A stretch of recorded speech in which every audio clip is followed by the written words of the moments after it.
inis ko, ang ginawa ko, ginimba ko na lang ang bahay niya. Sabi ko, pumunta ka sa bahay mo na pinagawa. Ang tigas kasi ng kuko. Ulo mo, sa po malakas yan. Ang nadadanas ko po dyan, bugbog, habon lang itak. Alam lahat ng kapitbahay po namin yan. Pero tinis, pinagabi po kami ng uwi. Alam na ng mga kapitbahay po namin. Sabi ko, yung mga sinasalita ng mga viewer, sabi ko, hindi nila alam kung anong pag-uugali niyan. Bakit nandiyan ka pa rin, tay? Mali, tay, mali. Mali. Dapat doon ka nakatira. Kaya ako ginawa yan para sa'yo. Dapat ito sirain na lang, tay.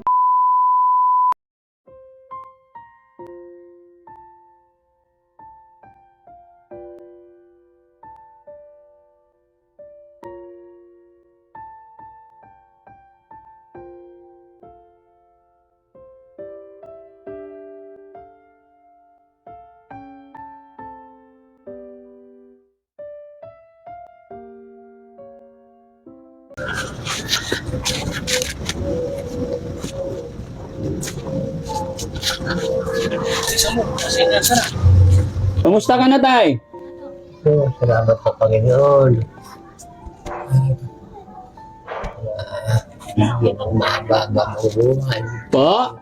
Hindi yan lang mababang buhay. Oo. Nagagaraos din. Nakakaraos. May sipon si tatay, ah. Ay, wala. Ha? Nilalagnat si tatay? Kailan pa po?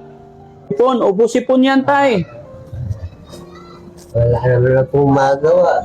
Wala naman ang asawa ko magtumulong. Ano po? Wala naman akong magawa. Wala naman akong magagawa sa asawa ko magtumulong. Bakit po? Siyempre, siya ang nag-aanap buhay. Okay. Kumain ka na, tay? May pagkain naman, tsaka ulam. Mabuti tayo, nandito ka na natutulog. Ay, oo. Kasi hindi ka na mababasa. Hindi na talaga sa kulong. Ano yan, dito na ako natulog. Kaya, kailan nyo tinanggal yung bahay na maliit doon? Matagal na yung ko dyan dahil talaga inaano ko nga dyan ng mga daanan. Opo. Salamat at nilagmay sa aming tao. Ayun mga kababayan, mga kabarangay, sa mapagpalang hapon po sa atin lahat. Mga kababayan, ang alas 5 na po ng hapon mga kababayan at muli nating dinalaw si tatay para malaman natin yung kanyang sitwasyon. Ayan, salamat sa Panginoon, nadatnan naman natin si tatay na natutulog dito sa bahay na pinagawa natin sa kanya. Medyo hindi nga lang maganda mga kababayan kasi nilalagnat siya tsaka may ubusipon ang ating tatay. No? So kausapin natin muli mga kababayan. Tay, may dala kaming bigas para sa inyo po. Yan. May dala akong bigas para sa inyo. Paano pa ako makakaganti ng tulong sa inyo yan? Hindi po, tay. Huwag mong isipin yung gumanti ng tulong sa amin. Binibigay po namin ito, walang kapalit. Ibigay namin to sa iyo, sa pamilya mo, sa mga anak mo para ipagluto ka na rin nila. Wala po kaming, yung tulong na ibibigay namin, tay, walang hinihinging kapalit.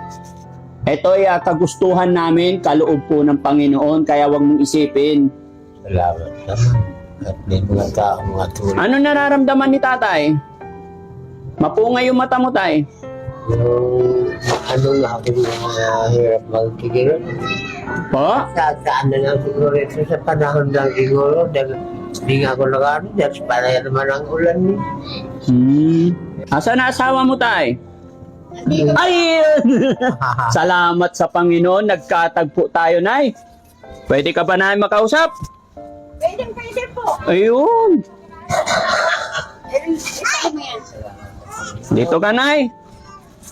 Usap tayo. Nga pala, nay, nagdala ko ng bigas para sa inyo po. Kabibili nyo lang. May pandagdag din. Tingit, nay, saan pwede dito? May tatanong din po ako, sir. Oh, sige po. yung mga na yung tatanong ko sa inyo. Okay lang. Kasi nung pumunta po kayo dito, wala ako. Nagkita po ako. Opo.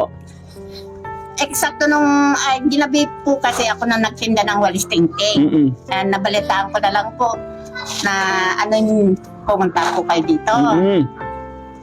Kasi po, nabasa ko po yung mga comment din sa... Nay, huwag mong intindihin yung mga comment. Ganun lang talaga ang tao yung hindi nila alam. Hayaan mo lang, huwag mo na i-reply. Ganun lang ang tao. Oh. Kasi po, Sige po. ito naman, inaasikaso po namin kasi. Opo. Inaasikaso naman namin. Ngayon, nung nagkataon, dito naman po talaga natutulog yan. Opo. Nagkataon lang nung pumunta kayo, bumalik sa bahay niya. Mm-mm.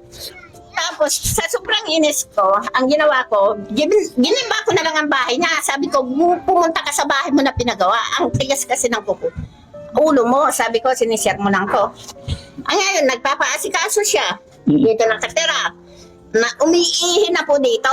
Umiihi na. Opo, umiihi. Ngayon, ang mga kumot niya, ngayon tinapon niya na naman yung kumot niya.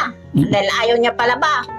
Dahil basang-basa ng ihi. Kasi naman ako ng mga anak ko. Tinatanong naman ng anak ko kung magpapa-hospital na siya. Mm-mm. Kung talagang Opo, kasi anong sipon? Kung sipon, ayaw naman niya. Tapos hinihingi niya mga Nagkataon na nandito po ako kasi hindi po kami natuloy magtinda. Mm-mm. Pero bukas, wala naman ako. Araw-araw. Araw-araw na naman yan, wala ako dito sa bahay. Kaya yung anak kong babae, yun ang nag-aasikaso. Hayaan mo na yung nay, huwag mong isipin yun. Pasensya na rin kayo. Ang akin lang kasi talaga, naawa ako kay tatay na nandoon siya. Pero gaya ng sinabi ko, hayaan mo na. Ang isipin lang natin ay para kay tatay. Ano po? Sabi ko, ano ba yan naman si Sir? Sabi ko, yung araw lang talaga na yun, ang tigas talaga ng kukuti. Ang tigas talaga, hindi talaga masaway-saway. Ngayon, sabi ko, dahil yung nanay ko talagang bumakasyon lang dito, umuwi na rin. Sabi ko, natulog kami lahat kami dito, kasama siya. Dito kami natulog. Walang problema pag ganun. At least, di ba, si tatay hindi maulanan. Kaya sabi ko, akin na nga, hiniba ko yan, yung mga yero niya, ginamit ko sa bahay. Opo, ayan. Oo, saka dun sa bubong namin kasi natulo na rin. Oo. Inayos ko O doon. di ba nung giniba ninyo, wala na siyang matuluyan Wala doon. na. Matik, dito siya tutuloy. Oo. Kaya nga sabi ko, sir, siguro namimiss niya yung nagmamakot-makot siya na nagagatong-gatong. Dito na siya naggatong. Buti nakita ko. Naggatong siya ng mga papel dito sa loob. Sabi ko, dito pa nga yan, naggatong. Sabi ko, ano ba yan? Sabi ko, masusunog ka na buhay dito. Ulianin na si tatay. Ulianin na po. Kaya sabi ko, sa mga anak ko, kasi parati naman ako wala dito. Kailangan ko po maghanap buhay may pang araw-araw naman po kami. Opo. Pambiling ulam, bigas, kape. Kaya kailangan kong alisan siya na bantay ng mga anak At ko. ang importante dyan, Nay, ganun talaga. Sa hirap ng buhay, talaga maghanap buhay kayo eh. Naintindihan naman natin yun. Basta ang mahalaga, andito si tatay, hindi maulanan, importante, bago kayo umalis, napakain nyo na. Masaya na rin kami doon. Masaya na rin yung mga taong nagmamahal kay tatay. Kaya kung ano man yung pasensya na po, wala kaming ibang intention, Nay, kay tatay. Gusto lang talaga namin na makita rin ng mga sponsor natin na makita nila na si tatay is nandito. No? Kaya ngayong nakarating ako dito, nakita ko nandito siya, nakita ko nandyan ka na rin, nagkausap tayo, masaya rin po ang Team Daddy Frankie. Kasi po, naano ko naman kasi, sir, yung mga comment na ito binubugbog namin, hindi namin siya pinapabayaan. Talagang intindihin namin talaga yan. Kung bubugbugin po namin yan, o ang mga anak kong binata, wala po dito. Nagtatrabaho din sila. Nagsusuporta sila sa amin kahit papaano. Opo. Bibigay pambayad ng tubig, kuryente, ganon. Ako naman, yung pang-araw-araw din namin. Kaya sabi ko, diyan ka na, pag gumuulan, wag niyong palabasin yan. Sabi ko, kaya dito lang siya. Ang Pero ganyan. pag gabi, tay, ay nay, dito ka rin? Oo, ito, mga sama-sama kami dito. Okay. Pag ganito, andito, kaalis ko nga lang kanina, bumili lang kami ng bigas sa kaulam. Uli. Salamat sa Panginoon. Sa akin naman tay, ay nay, kahit sinong tumira dyan, walang problema. Ang akin lang, basta si tatay, nandyan din po. Nandito talaga po yun. Opo. Kahit nagsama-sama kami dito, kahit nandito ang nanay ko, dito talaga natulog yun. Pero ngayon nay, kasi nagiba na yung Oo, talagang hindi wala na siyang kasama, pupuntahan wala. dito. Minsan po, Tay, okay ka na dyan. Hindi ka na mauulanan dyan. Oo. ngayon, ayan, mapanghina naman.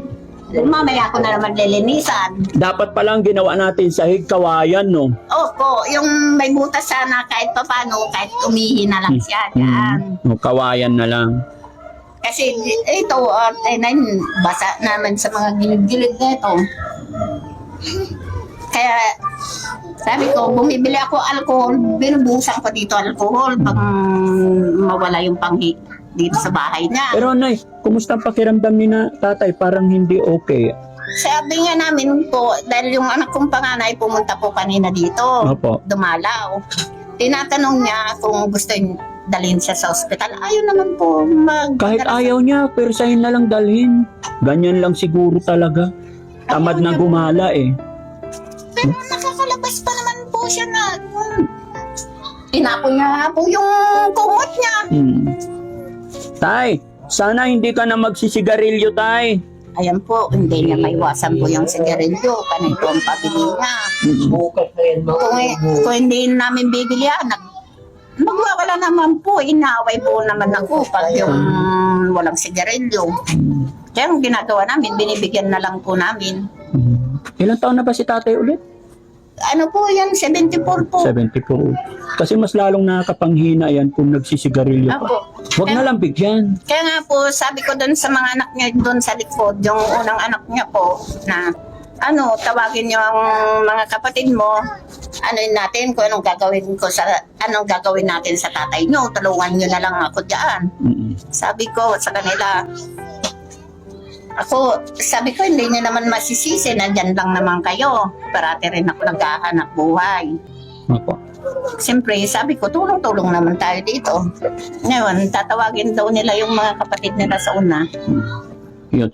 Alam ko nabasa mo yung mga comment na pasensya ka na, pero bibigyan din kita ng pagkakataon. Gaya ng sinabi ko, wag natin dibdibin yung mga comment nila. Pero dahil nandito na at napag-usapan, na i-open mo na rin, Nay, salamat at in-open mo, pwede mo ring ipaliwanag, Nay, para marinig din ng mga viewers natin. Depensahan mo rin sarili mo. Ikwento mo sa amin, Nay, kung gaano mo nga ba kamahal si tatay, kung paano mo siya iniingatan. So, Nay, it's your turn. Ipaliwanag mo yung side mo, explain mo kung paano mo iniingatan si tatay, gaano mo siya kamahal. Sige, Nay. Ito po, sir. Isa pala, kung tutuusin, hiniwalayan ko na to. Ilan pa lang anak namin, 2 pa lang. Yung panganay ko, saka yung anak ko, lalaki pa lang. Nagbakawa siya. Siyempre, binalikan ko. Hanggang nagkaanak kami ng 8 pa rin. Hanggang ngayon, nagsasama pa rin kami. Dahil lang, inaano ko rin yung mga anak ko. Siyempre, pag hindi naman maiwalay din sa tatay nila. Kahit sobrang hirap ko po sa kanya, ako naghahanap buhay. Inahayaan ko na lang po. Pag uwi ko na galing magtinda, ayan, pambili mo ng kape. Ayan, pambili mo ng sigarilyo mo. Sabi ko, pag bumili ka ng ulam mo, aalis na naman kami. Sabi ko, ayun po, hanggang ngayon po. Kahit noon po malakas yan. Ang nadadanas ko po dyan, bugbog, habon lang itak. Alam lahat ng kapitbahay po namin yan. Pero tinis ko po.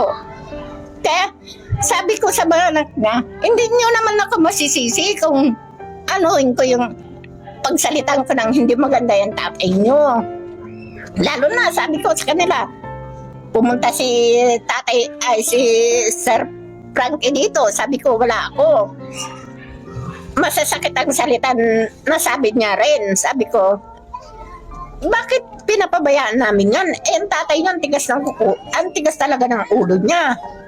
Sabi ko, yung mga yung naano ko din, nababasa ko, sabi ko, nasasaktan din ako. Nagkakataon, sabi ko, na pumupunta siya dito, wala ako. Sabi ko, dahil lang titinda ako, naghahanap buhay ako. Dahil, hindi naman po yung, ako po yung, porket nanay ako ng mga anak ko na may nagtatrabaho sila, hindi yung, ihintayin ko na lang ang iaabot nila. Opo. Kaya, sabi ko, ano ako, yung tutulong ako na magtitinda hanggang kaya ko pa. Opo. Sabi ko, lahat na lang kung hindi po ako magtinda, kahapon hindi ako nagtinda. Nag-ano po ako, naglabada. Kahit pa paano, may panggastos po kami.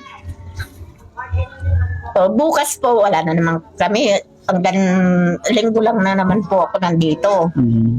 Wala na naman kayo bukas. Wala na naman po kami Pero tay, bukas. Nay, mabalik tayo dun sa sinabi mong nung malakas pa siya. Bakit kayo nag-away na habol ka ng itap? Pag yung minsan po, siyempre sa pagtitinda po, ginagabi po kami ng uwi. Alam na ng mga kapitbahay po namin. Sabi ko, yung mga sinasalita ng mga viewer, sabi ko, hindi nila alam kung anong pag-uugali niyan. Sabi ko, kami ang nakakaalam ng mga kapitbahay ko. Alam ng ugali yan na talagang hinahabol ako. Halos patayin ng mga anak ko na nag-aano sa akin. Sabi ng mga anak ko, umalis ka na kasi. Sabi ng anak ko, binata. Sabi ko, ay naku, pabayaan nyo yan na. Papa nyo. Pag ano naman, ayun po, matibay pa rin na nagsasama po kami. Dahil lang inaano ko yung mga anak ko. At least, Nay, nasabi mo yung side mo ngayon. Maging ako man, pasensya ka na rin sa akin. Kung ano man yung narinig nyo. Pero wala po kaming masamang intention, Nay. Ang gusto lang talaga namin ng time na yun, hindi ganun ang ibig kong sabihin, hindi namin isusumbat. Kumbaga talagang ito ibinigay namin sa inyo. Kaya lang gusto ko lang din ipakita sa mga sponsor ko yung tumulong sa akin kasi may isang taong tumulong din sa akin, ang Rise Above. Kaya yun lang. Pero hanggang doon. Pero at least na-explain mo rin yung side mo, nalaman din namin. So muli, ako'y pasensya na po na, no? Kaya nga sabi ko, talaga sir, masama ang loob ko talaga sa inyo, talaga sir. Sabi ko, sana maabutan lang ako dito ni sir na pumunta dito. Kaya nga po ganitong oras pinili ko kasi alam ko ito yung oras na nandito na kayo. Actually, kanina pa ako nandyan, may dumiretso muna kami, sabi ko, mamaya na lang punta natin para makausap natin si nanay. Yun Andito talaga, pala. kaya muli, Nay, sabi ko sa'yo, pasensya ka na, Nay. Wala kaming intention na mang-away or manumbat or what. Gusto lang namin tulungan si tatay. So siguro, gaya na sinabi, mali din ako nung nabigla ako na nakita ko si tatay doon sa labas. No? Ay! Kaya nga sabi ko, nung nagkwento sila sa akin ng mga anak ko, sabi ko, gibain ko na tong bahay na to, ako nang gigiba. Opo. Dahil sabi ko, talagang matigas ang ulo niyan, talaga sir. Pero ngayon, masaya na ako, Nay. Kasi nakita ko at wala nang tutuloyan si tatay doon. Wala na po. Kahit anong tigas ng ulo ni tatay, dito at dito siya sisilong. Dito po siya Oo. sumisilong. So, Nay, kasi may sakit si tatay, bigyan ko siya ng pambiling gamot, no? Sige po sir. Pwede niyo siyang dalhin, ipa-check up, no? Opo sir, magpapatulong na po lang ako sa mga anak ko na magpa-check up.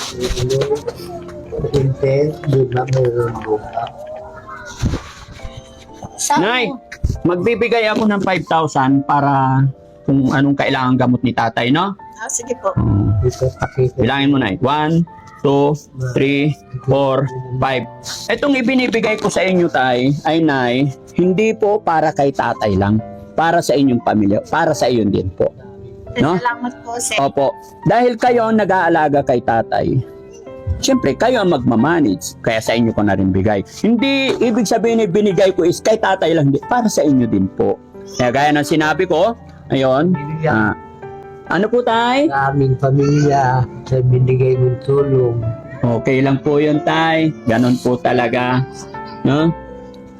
Oh, so paano tay? Salamat po. Oo. Loobin ng Panginoon na makabalik kami dito. May awaan Diyos, ba madalhan ko si tatay ng higaan. Yung kahit banig lang tsaka unan. Ano tay? Pagaling ka tay.